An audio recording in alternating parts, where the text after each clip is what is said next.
Chapel Roan. I really want to get Chapel. Codeine's a magical drug. Oh, I thought I was gonna die. I really just want Eloise to find someone really fit. I'm sorry, the doorbell's just rung and I think my lift's here. Ah, nah. Scrap that. Hello, this is the show. Hi, I'm Luke Thompson. And I'm Yerin Ha. I'm Hannah and I play Francesca. I'm Luke and I play Colin. I'm Claudia Jessie and I play Eloise. I'm Katie Leung. My name is Golda Rosheuvel. My name's Adjoa Andoh. And we're answering burning questions With BuzzFeed Australia.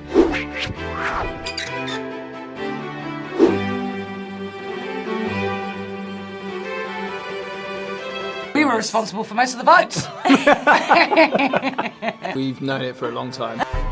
Also, more than that, just like he's absolutely smashed it in his career. Isn't he? Yeah. Like he's just incredible and what a well-deserved journey. Like, Yeah. he's such a talent and we love him.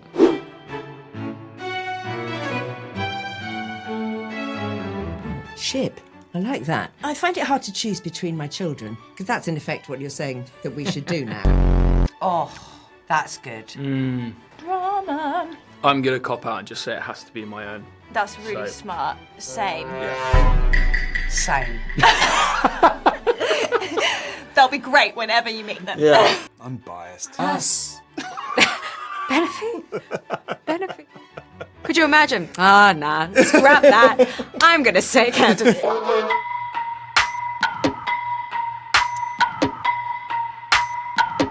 I can knock it out the park. Phoebe and Reggae, because for me, like, Yeah, geez. season one was like just magic to me. I just couldn't believe what was happening and what I was in. They led it with such grace and they did an amazing job, and I'm always grateful to our big sis. They're all such different flavours. Yeah, but we shouldn't argue about it. We Right? should just accept Yeah. that everyone has different opinions. Can't we all about live it. side by side in peace? Come on now. They've all had fantastic stories and different stories. Yeah. You know, we had the opening bang, Penelope and my godson Phoebe. Yeah, Phoebe. It's a P word, it's a isn't P it? word. Yeah, Daphne. Daphne. There we are, another P. Thank Oh, God. God. Daphne. It was a long time ago. Yeah. You know, that was an amazing.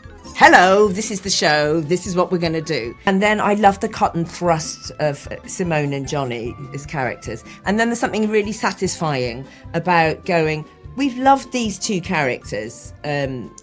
Colin and With Penelope. Colin and Penelope. We've loved them. We've known them since the get-go, and we've been watching them sort of edge towards each other. So there's something really satisfying about, you know, getting that final coming together. I think you have to love the season you're in, don't you? Yeah. So there's I love the season Yeah. I'm in. So I would choose Benedict and Sophie. Yeah. Come on now.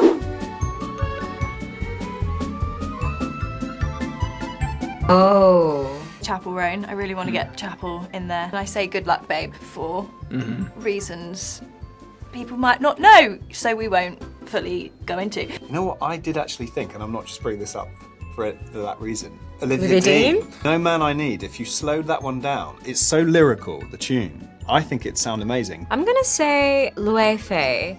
Maybe like Snow White, is that the title? Her whole songs are quite slow paced and speaks a lot about love. Heavy is the head that wears the crown. Old Storms. Storms. Also, there's a song called Francesca that I think they should get in at some point. Yeah, It's great. quite difficult for me to discuss. For Queen Adjoa. Queen Danbury. For Queen Danbury. Lady Agatha. There's a beautiful artist called Joy Crooks. I think she's Asian British heritage, and she has a song called Feet Don't Fail Me Now.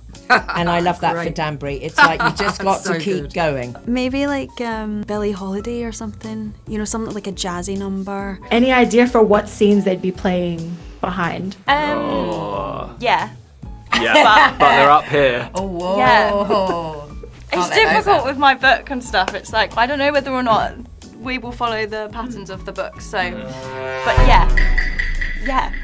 Behind a raunchy scene. Nothing too explicit, just maybe the beginning. One of those kind of moments 'Cause where, it's where, true, where it's she's absolutely- it is true, you know, and I think we've seen those moments for her. How is she going to navigate her husband and her children and all of this stuff that's going on? But I think that's a good one, and it's Shakespearean, isn't it? It and is. it's absolutely a truth. Yeah. You know, you don't get to choose it, but when you're in it, how do you live with it? I'm not sure if it would be for like an intimacy scene, but maybe a ball scene or something, like a really nice dance. Yeah, I don't know where it would fit in. Confession scene, Confession intimacy scene. Yeah, good.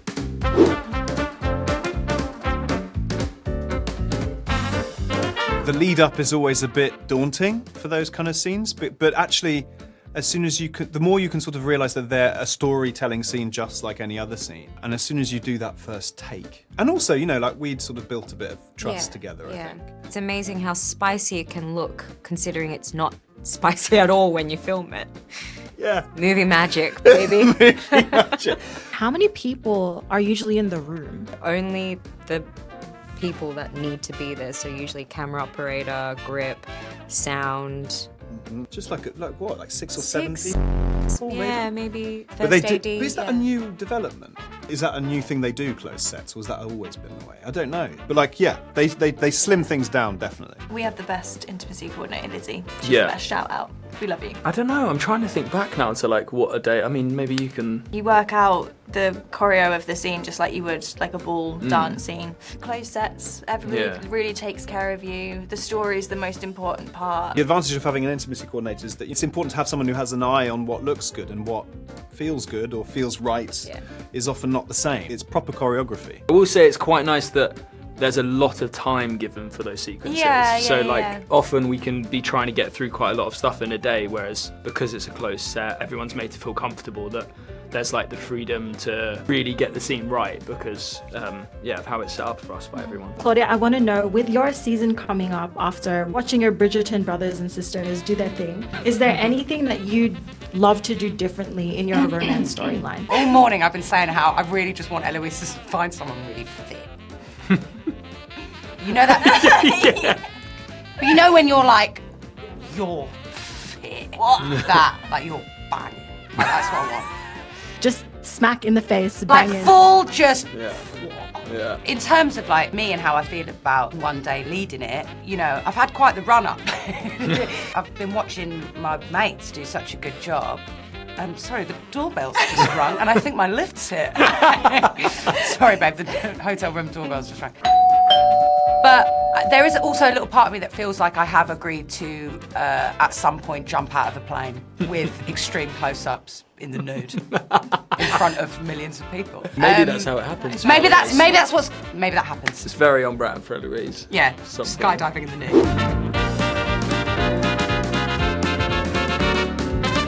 Just got really sick. Just general exhaustion. No.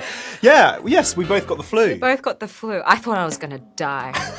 I was absolutely like, I can't even go to the bathroom. But it was weird because it was lined up with the 2 intimacy scenes. It was like our bodies were telling us, no! Says that we were really mentally weak. We didn't want to do it. How am I gonna do this? Yeah. Is this scary? Just sick. Yeah. Yeah, I had to get an emergency root canal during one of the...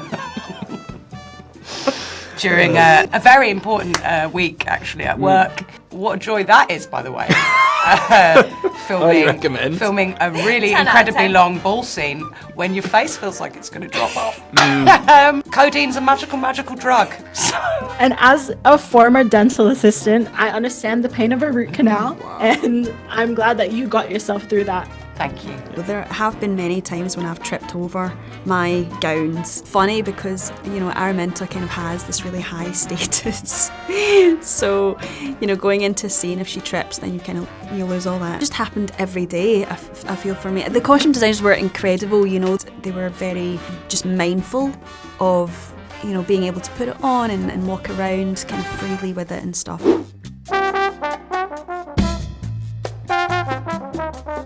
We've been doing this a long time. We're pretty tough nuts, I would say. Yeah. We've been in all sorts of situations and we've had fabulous careers and joyful careers. But, you know, there is always work to do.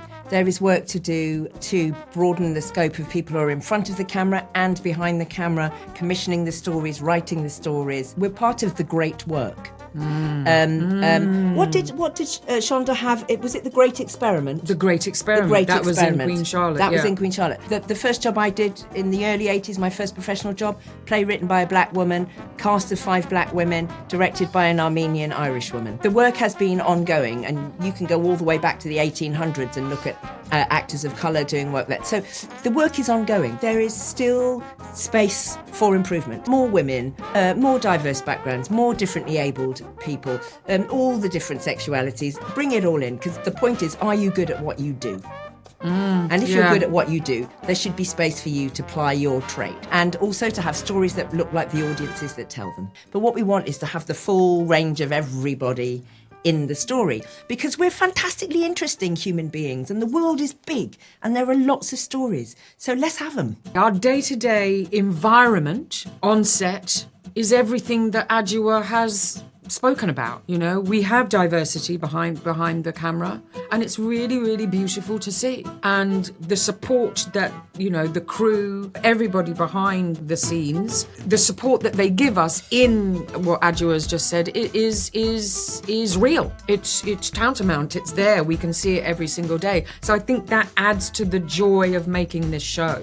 Personally, this is the first time I've ever been involved with something that is across the board all that Adjoa has just spoken about. The shifts are coming.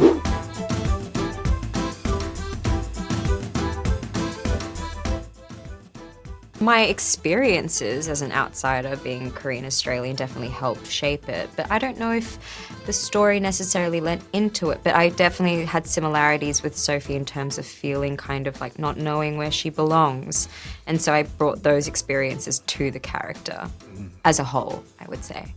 Seeing Yerin do her thing was just super inspiring. She works really hard, and I would say that's quite an Asian trait.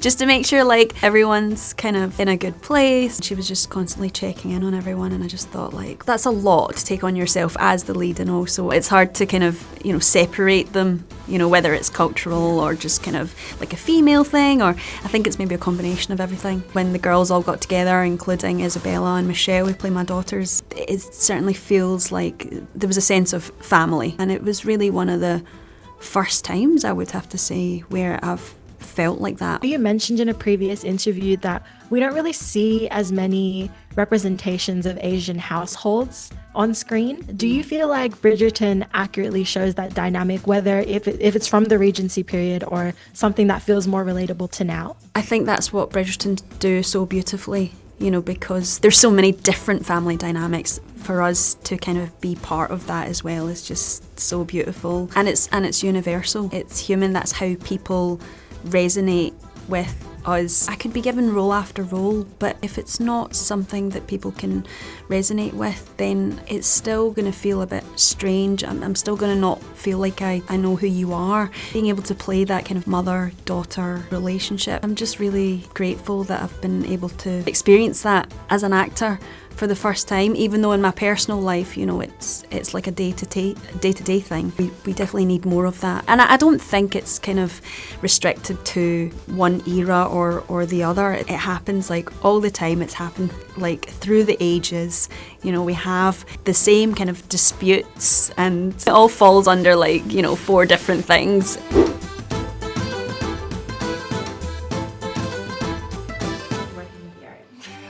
You taught me a bit of Korean, didn't you? Yeah. And actually, Let's what was it? We did like I said like hi or something. said hi. Yeah.